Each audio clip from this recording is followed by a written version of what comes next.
Welcome. Hello. Would you like to do a Frithcast? I think that would be jolly lovely. Okay. Let's do a Frithcast. Do we need a run up at it? I've got to figure out which number this is. 19? This is 19, 19. I think. Yes. Okay, I think, we're ready. I think 3, that's it. 2, 1, run up at it.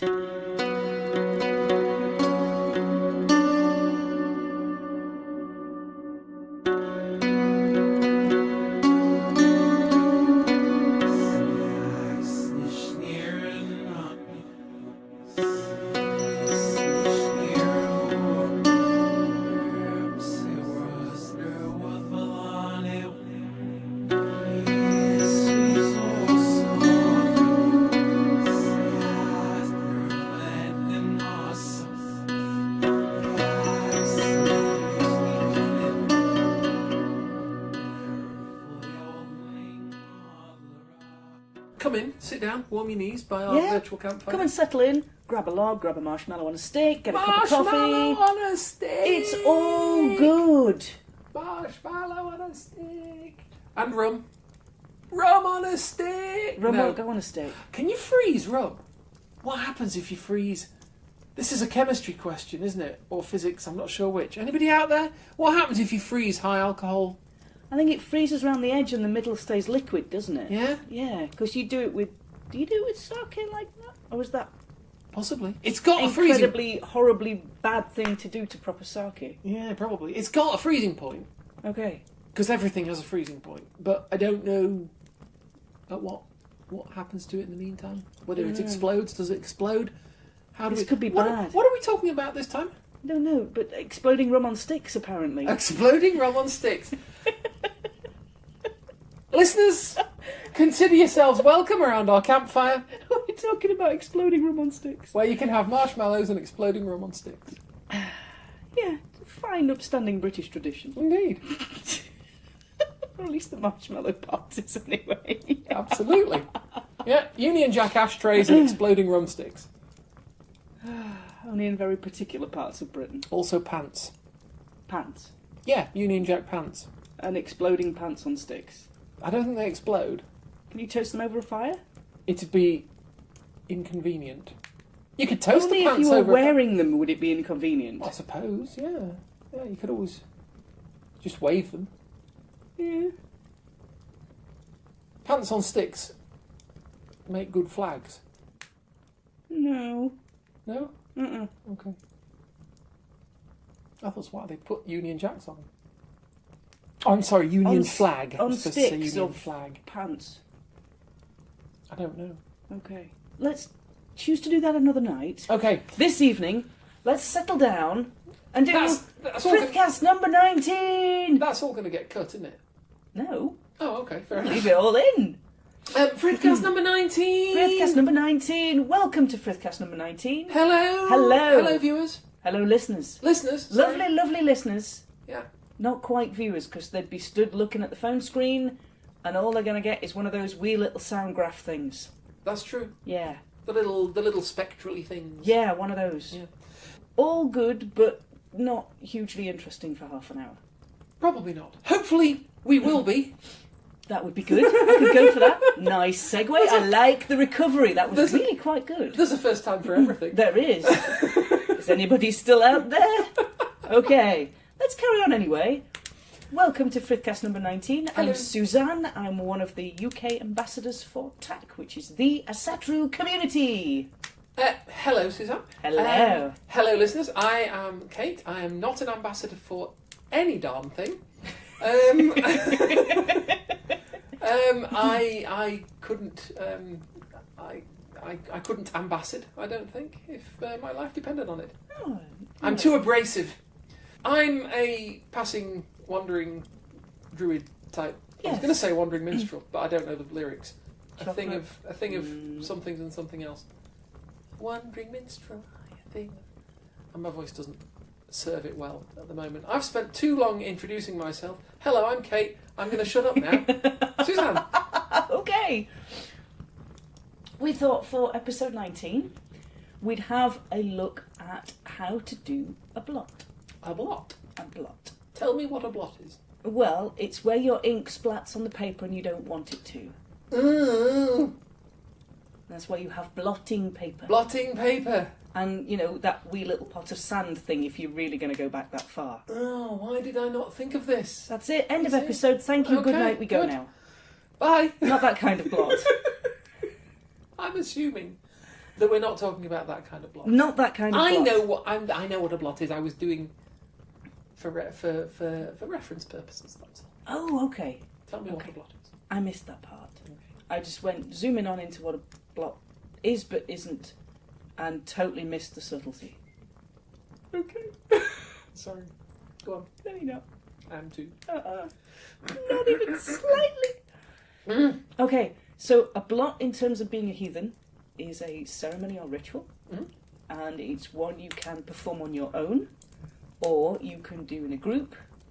It's kind of nice and variable that way. It's all with the flexible, and it's generally I take a blot as a simple ceremony where I give thanks or I give praise.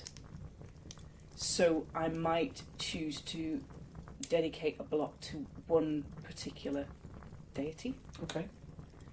I might choose to blot in thanks for an event that's happened in my life. Mm-hmm. Or I might give thanks and praise at a particular time of year.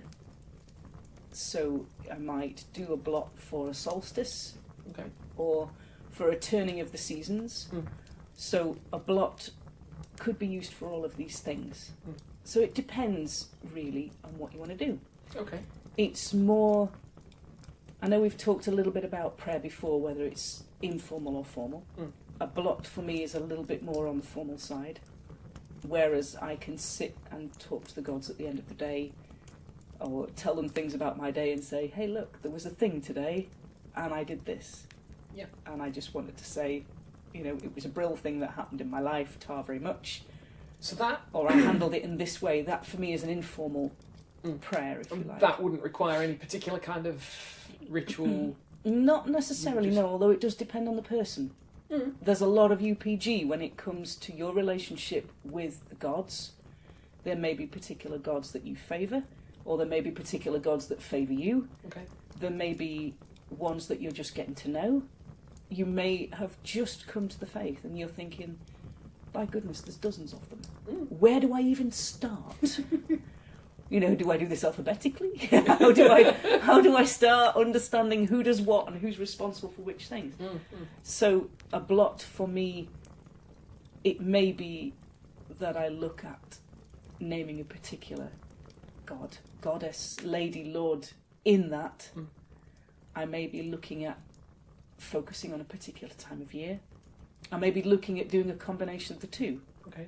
So a blot at the summer solstice may look at Frey, and may also have things in like prayers to tomatoes and sunshine and the sun and the gardens, because they're all linked at that time of year. That is what I see around me and who I understand is directly helping to be responsible for that. Yeah. I will tie all those things up together in a blot at the summer solstice. Okay. Or a ceremony at summer solstice. It may be that you want to use particular ritual things. You may have particular ritual tools. Okay. You may have a whole bag of tools. You may just have none at all. You may just have you. You see, when you say ritual tools, I'm afraid the first thing into my head is the sort of things that the Wiccans use. A thame. So an athame, an athame, or however you pronounce it. Some of them... Chalice, candles, cloth. You can use those things if you want to. If you're comfortable using those things and you think these are the things that have meaning for me, use them. All right. If you're comfortable with just standing there and going, actually, I just want to take 20 minutes out of my day. I want to offer you a beer and say thank you very much for the things that have happened to me this week or this month or today. Yeah. That's all good too. And they might be good things, so thank you very much for bringing me good things, or they might be bad things, in which case thank you very much for seeing me through them. Yes. Yeah. Yeah, so it's, for me, a blot could be used for all of these things, or tailored to all of these things. So it's a very personal experience between you and the divine. Okay. So you tailor it the way you want it. So if you're comfortable working with candles, if you're comfortable working with generally most heathens will have an altar, and I know we've mentioned a little bit about it before. A space set aside, Yeah. whether it's indoor or outdoor, a space set aside for ritual and connection and communion. So if I go through sort of the basics of what a blot is and how to do it, then you might find that at each of those stages you can tailor that to what you're thinking of. Okay. So I will generally start, I like to use some ritual tools, not like a whole wheelbarrow full of stuff, which you may be all good with, it's all good, but I do like to use certain objects. Okay. When I am preparing for a blot, or I know I've got a ceremony, the first thing I will do is have a wash. Whether that's a 2-minute washing my hands symbolically and getting at least my hands clean to go and face the gods, or whether it's having a whole kind of dunk and coming out, you know, with smelling goo on and all just kind of doing sparkly. All squeaky sparkly. I like being squeaky sparkly because it helps me feel like I'm preparing to go. Yeah. That having a shower or having a bath or spending time getting ready, that becomes part of my ritual preparation. Well, it's common to a lot of traditions. Yes, I mean, to a lot of symbolically wash or to symbolically purify. I mean, the obvious parallel will be Islam. Yes, to wash before prayer. It's because it's respectful and it helps get you into the mindset for speaking for connection to God. In their case, the gods in your case. In our case, yeah, it's so. If I know that I've got a big ceremony coming up, I will have a wash. Okay. I'll do my hair as much as I can, because sometimes it wants to be a dragon and doesn't want to be hair. It just wants to kind of do its thing. Arr. Arr. Arr. And I just go, okay, fine, it's doing its thing. Can't do a thing with it, fine. But I will... I've given up trying. It's doing all right. I may want to look at the clothes I'm wearing. Okay. If I've got a blot that I'm planning, so like a big blot, i.e. for a solstice or for a special occasion, I will choose the clothes I want to wear very carefully. And it's the same with jewellery. If I want to wear a particular molnir, particular set of beads, particular oath ring, then having those just for those occasions and keeping them separate from my other jewellery that I might wear day to day, putting those on every time I do a blot or a ritual or any kind of ceremony becomes part of that ritual of getting ready. Part of that signalling to my brain that this is sacred time set aside. Something special is coming up. Something special is coming up. So I will wash, I will dress, and I may take great care to either have ceremonial clothes on, or if it's something like the solstice, I may dress appropriate to the season. Okay. So on the summer solstice, I may want clothes in reds and yellows and oranges that reflect the sun, that reflect the height of the year, that reflect me then, presenting and giving thanks to Lord Frey. So these are considerations I take, but not everybody does. No. It's all good. I have done blot in jeans and a fleece jumper because it's been blooming cold. Circumstance, and my boots. and if there's one thing I've come to know about the heathen gods, I would claim I claim no expertise, but if there's one thing I do know about them is that they are very practical. They can be very practical. So I have gone and talked to them in my work boots and a pair of jeans and a fleece jacket because it's been freezing cold outside, and I've just gone, I could dress up to come and do this, but actually I feel the instinct that I need to go outside now and just say a few words. Yeah. So generally I will then, once I've washed and dressed and thought of the impression that I want to give, put thought into the preparation of me as a person going before the gods, I might then look at gathering together the things I'm going to need. Okay. Generally, if it's a blot to a group, or with a group, or you are giving offering, you may think, well, actually, I want to make something as an offering. Okay. I want to... As in food, or...? Yeah, as in food and drink, most common. So if you do, don't wait until 20 minutes before you blot to decide that you want to make a loaf of bread, because it ain't going to happen.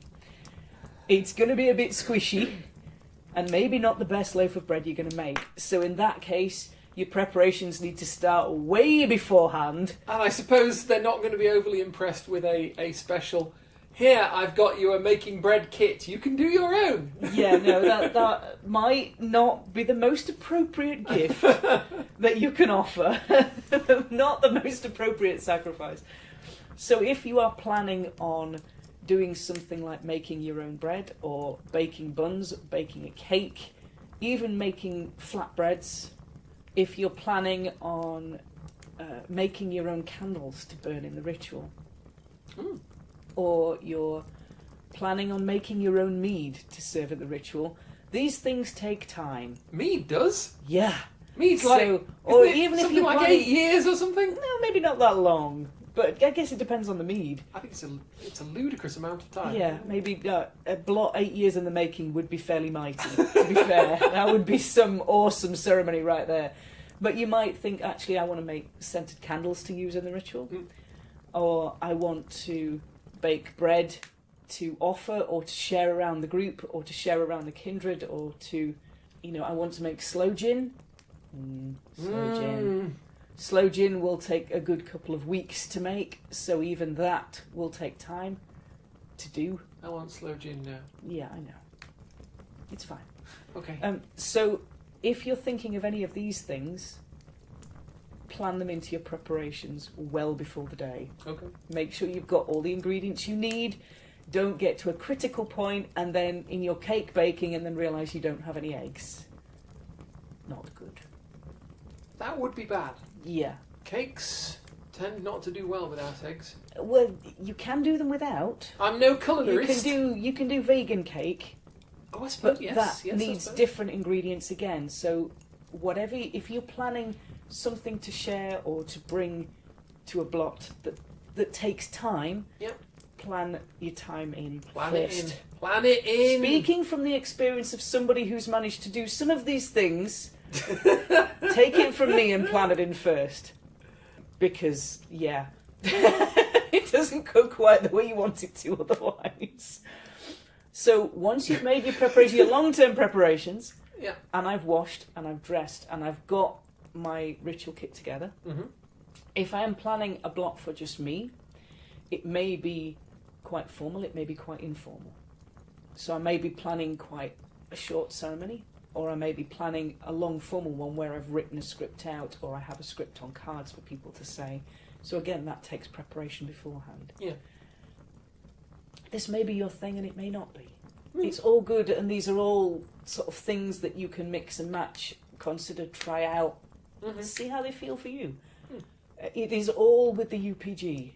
It is all with the personal understanding of the relationship between you and the divine. A lot of these things are, and it strikes me that what you're dealing with, as I mean, we've obviously mentioned the sort of Wiccan traditions already, and there are certain parallels. I don't want to sort of draw too many, but in terms of the nature of your ritual, you are looking more at a sort of a dynamic kind of relationship between you and the gods direct. If I look at Christian ritual, Muslim ritual, and a lot of the Abrahamic ways ritual, of doing things tend to be very much, if I say highly ritualized, it sounds a bit strange, but that's kind of their way of getting into that place, isn't it? The sort Thinking of Catholicism, space, especially. If you've ever experienced Catholic Mass, or you've seen Catholic Mass, or you've got Catholic friends, they will probably let you know that it is a very highly ritualised ceremony. There are certain prayers that go in certain spaces, there are certain actions that go in certain spaces, certain things happen at certain times within that ritual. I've always thought of it a little bit like, and I make the comparison carefully, because I don't want to make, I'm not sort of saying it's in any other way linked, but it always strikes me as a little bit like when you're learning martial arts. Yes, you learn forms. You learn You forms. might know them as katas. And if you're doing, I've seen people do it in Kung Fu, I've seen people do it in like Tai Chi, and you learn this sort of thing. So you do it kind of automatically, and that strikes me as part of the meaning of, or part of the purpose of this very ritualised, almost rote Yes. thing that I must admit, if I've got chance and I've got time, I will do the same things in the same order every time. Because that constant repetition, if you like, repetition over time, will give me that mindset. You know, if I do action A, B, C and D, and then I do action A, B, C and D again, and then I do it a third time, the fourth time when I come to do action A, my body will think, my brain will think, I know what comes next. Yeah. B, C and D come next, and I know where this goes. So it's creating that reassurance of repetition, that familiarity in action. So hopefully we've talked through things a little bit about what a blot is. Indeed. How it works, and I am well enlightened. I hope so. So we will leave it there. Lovely listeners, thank you very much for listening to episode 19. I've been Suzanne. I am a UK ambassador for TAC, the Asatru community. And if we want to contact you, if you'd like to contact me and find me online, I know you just yell at me. Hey Suzanne, and I'm generally there. That's easy. That's quite easy actually, isn't it? Yeah, quite like that. If you'd like to find me online, I am on Facebook as Suzanne Martin. I am also on Twitter at Suzanne TAC, TAC. And should you want to find me for any reason, you can get me on my sort of website at glassrain.net, where all my social media accounts are linked. So we will talk to you next time for episode number 20. Absolutely. I'm looking forward to it already. Are you? Indeed. Bless you, dear. Don't hold your breath. It's going to be a fortnight. No.